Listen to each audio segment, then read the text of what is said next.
ഒരു പരീക്ഷയ്ക്ക് പാസ്സാകണമെങ്കിൽ 50% മാർക്ക് ലഭിക്കണം.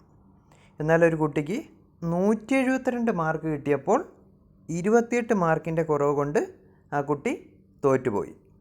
അങ്ങനെയെങ്കിൽ ആകെ ആ പരീക്ഷ എത്ര മാർക്കിനാണ് നടത്തിയത്?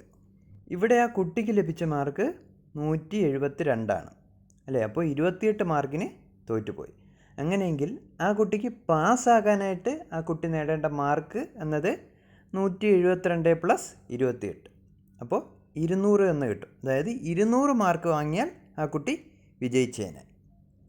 ഇവിടെ പാസ് മാർക്കായ 200 ആകെ മാർക്കിൻ്റെ 50%, അതായത് പകുതിയാണെന്ന് പറഞ്ഞിട്ടുണ്ട്. അങ്ങനെയെങ്കിൽ ആകെ ആ പരീക്ഷ നടത്തിയത് എത്ര മാർക്കിനായിരുന്നു?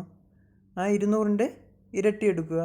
അപ്പോൾ ഉത്തരം 200 × 2 400 എന്ന് കിട്ടും. ഇനി നിങ്ങൾക്കായി മറ്റൊരു ചോദ്യം. ഇതേ പരീക്ഷയ്ക്ക് 1ാം റാങ്ക് വാങ്ങിയ കുട്ടി 95% മാർക്കാണ് നേടിയതെങ്കിൽ ആ കുട്ടി എത്ര മാർക്ക് നേടി? Please comment your answer below.